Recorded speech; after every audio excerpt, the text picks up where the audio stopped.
Salut à toutes et à tous, très heureux de vous retrouver pour cette petite vidéo. Petite vidéo que j'avais pas du tout prévu de faire, mais suite aux nombreuses réactions que j'ai pu recevoir par rapport à la vidéo que j'ai postée hier sur le keeping, il me semblait intéressant de vous faire un petit point sur des choses qui n'auront peut-être pas forcément été bien comprises, bien interprétées. Donc j'ai décidé de vous faire une petite vidéo explicative à ce sujet.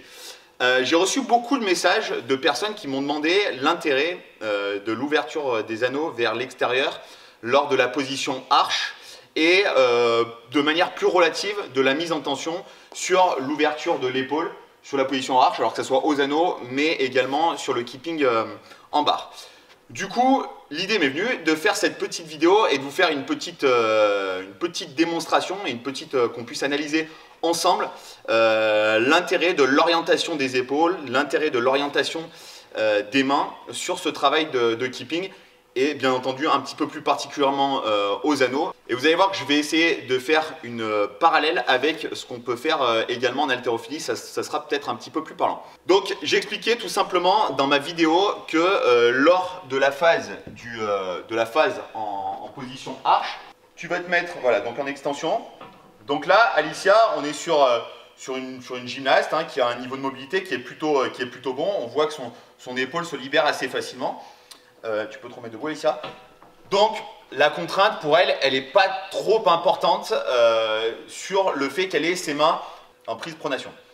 Vous allez voir maintenant, on va refaire la même chose et je vais lui demander cette fois-ci de venir ouvrir la paume de sa main vers l'extérieur. Donc, c'est-à-dire qu'on va créer une rotation externe de la paume de la main. La tête humérale va basculer légèrement vers l'avant, ce qui va lui permettre de gagner beaucoup plus en amplitude et de créer beaucoup moins de tension dans ses lombaires. J'ai pas le meilleur cobaye pour vous le montrer, mais vous allez voir que ça, on voit déjà la différence. Mets-toi déjà donc voilà, en prise neutre, en pronation, et vous allez voir que maintenant, le fait que je lui fasse écarter, sans avancer la tête, on a gagné sur une amplitude qui est beaucoup plus importante, même en gardant la tête droite. Et la tension, donc là, vous le voyez peut-être pas forcément, c'est bon, merci.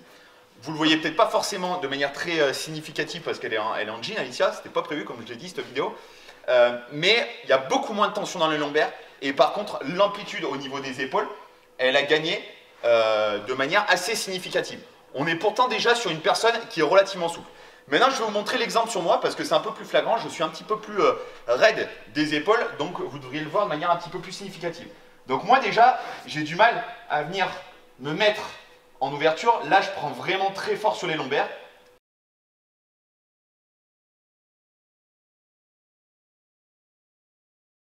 Si je libère mes paumes de main vers l'extérieur en relâchant bien les épaules et simplement en créant cette rotation, je suis beaucoup plus mobile et la contrainte se fait beaucoup moins au niveau de mes lombaires, mais beaucoup plus au niveau de mon amplitude articulaire. Alors, comment ça s'explique? Tout simplement, ma tête humérale vient en butée beaucoup plus, je vais essayer de me mettre comme ça, ce sera plus clair, beaucoup plus rapide lorsque je vais me mettre dans une élévation frontale, qu'on appelle l'action d'antépulsion, d'ouverture de l'épaule. Ma butée anatomique, finalement, elle sera beaucoup plus contraignante lorsque je vais être en pronation que lorsque je vais venir chercher à ouvrir ma main vers l'extérieur et presque à retrouver une prise, ce qu'on appelle cubitale, donc c'est-à-dire la main qui va se retrouver avec une rotation de quasiment 180 degrés, où là je serai beaucoup plus mobile dans l'espace arrière. Alors il y a une réflexion qui m'a été faite par le poteau Fabien ce matin et qui me disait je comprends pas, bah, tu verras, tu essaieras, tu mettras tes bras au-dessus de la tête et tu verras que tu es beaucoup plus mobile avec les mains en pronation. Alors, je vais vous montrer, je mets mes mains en pronation, voici ma mobilité, là je suis au max. Je vais mettre maintenant mes deux mains en cubitale, voici ma mobilité. Donc pour ceux qui m'ont expliqué que l'ouverture de la main vers l'extérieur, c'était bien un truc de gymnaste, que ça n'avait aucun rapport dans l'univers du CrossFit, taisez-vous. Taisez-vous, vous êtes en train de raconter absolument n'importe quoi. Par contre, ce que je vais préciser, c'est que ce travail-là, d'ouverture de la paume de la main vers l'extérieur en situation de prise cubitale, donc on est quasiment dans une dimension très subtile de quasi-subluxation de l'épaule. Attention, hein, c'est un terme un peu barbare, vous inquiétez pas, en gym, c'est quelque chose que nous on a l'habitude de faire, de préparer l'épaule à être dans ces mouvements de rotation extrême et de subluxation. C'est quelque chose qui se travaille, ça n'est pas quelque chose d'inné. Tout comme la mobilité de cheville, la mobilité de hanche, la mobilité de genou, la mobilité scapulaire se travaille. Donc ça n'a absolument rien d'inné de venir mettre ses mains en cubital et venir se mettre ici. Ça n'a absolument rien de normal. Donc là, je suis dans une situation finalement extrême de la rotation de ma main. Quelque chose qu'on va pouvoir retrouver aux anneaux. C'est quelque chose qu'on ne retrouvera pas du tout sur le keeping en barre. Si ce n'est que l'action de venir chercher un torse extérieur de la paume de la main vers l'extérieur. Attention, parce que ça aussi, ça porte à débat, la rotation interne-externe. Donc là, je vais essayer de simplifier, mais la rotation externe de la paume de ma main, cette action de torse, va permettre de libérer de manière beaucoup plus significative l'amplitude de ma ceinture scapulaire. Je parle bien de ceinture scapulaire et pas uniquement de l'épaule. C'est très important de le comprendre, c'est que cette action d'ouvrir, de pivoter la main, de créer un torse vers l'extérieur, de la paume de la main vers l'extérieur, va libérer l'ensemble de la ceinture scapulaire et pas uniquement la contrainte acromyoclave qu'on peut rencontrer dans une situation de pronation aussi simple soit-elle. Je vais essayer de vous faire un parallèle, donc là on va le faire avec Alicia. Je vais lui demander de prendre le bâton. Voilà, je vais lui demander d'écarter un petit peu ses pieds. Elle va me faire un overhead squat avec les mains à la largeur des épaules. C'est parti, overhead squat. Vous avez vu que là, elle est obligée de venir tricher sur la partie lombaire, on est d'accord. Attention, je ne me pose pas du tout en spécialiste de l'haltérophilie, j'essaye simplement de vous faire un parallèle. Maintenant, elle va me faire exactement la même chose en écartant plus les mains et en créant un torse extérieur vers la barre. Et là, vous allez voir que sa mobilité, elle va tricher beaucoup moins sur le bassin. On y va. Tac. Beaucoup moins de mobilité dans le dos, par contre beaucoup plus de mobilité dans l'épaule. Et elle va remonter. Ok, super, merci.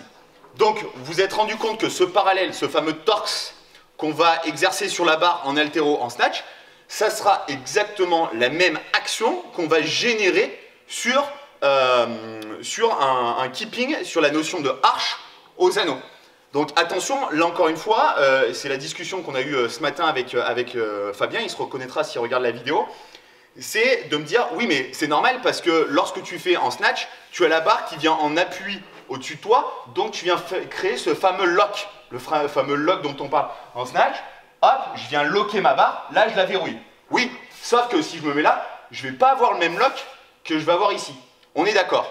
Par contre, là la barre elle est en compression, la charge s'exerce de manière verticale au-dessus de la tête, alors que en situation de suspension, on va chercher à libérer la contrainte, et là la contrainte elle se fera vers un étirement vers le bas et non pas vers une contrainte de réaction vers le haut. Donc attention, là encore une fois, en faisant un parallèle entre le snatch et les anneaux, pourquoi je fais ce parallèle? C'est deux situations différentes, je fais simplement le parallèle pour cette notion de torse vers l'extérieur, okay, et cette notion de je libère l'amplitude de l'épaule. Donc vraiment, vraiment important de prendre conscience. Encore une fois, je l'ai dit dans une vidéo, j'ai fait un petit direct tout à l'heure à chaud parce que j'étais un petit peu énervé sur les remarques qu'on a pu me faire, surtout qu'elles n'étaient pas du tout fondées. Autant j'ai pu avoir des discussions super intéressantes avec des gens qui avaient de véritables arguments, d'autres qui sont venus là pour critiquer, pour m'expliquer que j'avais absolument rien compris. Depuis mes débuts dans la gym, je suis confronté à la problématique des anneaux. Qui plus est, je serais tenté de dire, depuis 10 ans maintenant, je suis entraîneur de gym, autant chez les féminines que chez les masculins, avec de jeunes athlètes, mais également des athlètes un petit peu plus vieux, avec chacun leur qualité physique, mais également leurs limites physiques, puisque les facteurs limitants en gym sont quand même assez nombreux. Et je peux vous dire que le travail autour de la rotation et le travail spécifique autour de l'articulation que représente l'épaule chez les gymnastes, c'est quelque chose qu'on maîtrise plutôt très bien, parce qu'on sait qu'on a des contraintes justement qui sont énormes dans le travail aux anneaux. Donc c'est quelque chose que l'on maîtrise et sur lequel on est sans cesse en train de faire évoluer nos protocoles. Donc quand je vous parle de l'importance de cette rotation de la main vers l'extérieur, ça n'est pas juste dans l'application stricto sensu de la gymnastique, c'est une notion de santé pour vos épaules, que vous soyez gymnaste, que vous soyez crossfitter, que vous soyez haltérophile. Et encore une fois, en tant que gym, mais en tant que crossfitter, vous êtes confronté à un nombre de répétitions, un nombre de passages assez important sur le travail aux anneaux. Et la prévention doit demeurer quelque chose d'indispensable. La prévention, c'est une chose. Par contre, le positionnement dans les amplitudes, etc., a aussi une importance capitale. Donc là, encore une fois, je ne m'impose pas en tant que donneur de leçons dans cette vidéo. Je veux simplement faire prendre conscience que ce que j'ai proposé dans cette vidéo et ce que je viens de vous démontrer, c'est de la biomécanique simple. Et c'est, en plus d'être de la biomécanique, c'est de l'expérience et de l'expertise de terrain. C'est 25 ans de pratique en tant que gym, des séances de 2-3 séances d'anneaux par semaine, des séances de 40-45 minutes d'anneaux. Donc autant vous dire que ça fait déjà un certain nombre de passages. Je n'ai jamais eu de problème d'épaule. Ça serait vous mentir de dire que j'ai jamais eu de problème. J'ai eu un petit conflit acromioclaviculaire, mais qui n'était pas du tout lié à la pratique de mon activité. C'était lié plus à un problème de morphologie par rapport à ma morpho et à mon anate qui est un petit peu particulière au niveau de mes pecs, qui ont créé un petit déséquilibre. Une fois que ce déséquilibre a été réglé, j'ai jamais eu de problème lié à l'activité aux anneaux. L'ensemble des gymnastes que j'ai entraînés n'ont jamais eu de problème de pathologie aux anneaux. Parce que ça fait des années que des entraîneurs en gym, des spécialistes se sont penchés sur la question, etc. pour justement mettre en place des protocoles, des procédés et surtout des positionnements de main. La position de la main dans l'anneau, la position de la rotation, les angulations de rotation dans lesquelles on doit aller pour justement limiter ces contraintes. Tout ça, ce n'est pas Thibaut Soubera qui le décrète, c'est des entraîneurs qui ont bossé depuis des années et des années. N'oubliez surtout pas que la gym, ça fait des centaines d'années que ça existe et c'est peut-être l'un des sports les plus vieux qu'il existe à notre connaissance dans l'humanité. Donc n'oubliez pas qu'à un moment donné, il y a des contraintes mécaniques, mais que ces contraintes mécaniques, par un bon positionnement et un bon placement, encore une fois, on parle de qualité dans l'exécution. Cycler 10 ring muscle up, c'est bien. Par contre, cycler 10 ring muscle up sur 15 années de pratique sans se blesser, c'est mieux. Parce que les personnes, je suis désolé, je reviens un petit peu sur les personnes qui ont émis des critiques sans même avoir d'argumentaire placé derrière, je leur donne rendez-vous dans 10 ans. Parce que je suis allé voir leur page et quand je vois la manière dont ils cyclent leur muscle up, je peux vous dire que d'ici 5 ans, ces mecs-là sont littéralement éclatés au niveau des épaules. Donc voilà, chacun reste à sa place, chacun reste dans son champ de compétences. Je ne vais pas venir vous expliquer l'haltéro. Donc les mecs, ne venez pas m'expliquer comment marche la gym. Bien entendu qu'il y a des gens qui sont beaucoup plus calés que moi sur la gym, mais je pense avoir ma petite expérience et ma petite expertise. Voilà, j'espère que cette petite vidéo et cette petite mise au point vous aura plu, vous aura peut-être permis de mieux comprendre pourquoi ce positionnement et ce placement des mains est important. On va se rejoindre, je vais vous mettre une petite vidéo donc qui ne sera pas commentée, mais je vais vous mettre un exemple de balancier aux anneaux qui vous permettra de comprendre de manière un petit peu plus précise de quoi il en retourne justement sur ce positionnement des mains et vous pourrez analyser de manière un petit peu plus pointue ce qui se passe dans l'action.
Voilà, je vous remercie de votre attention et je vous dis à très vite.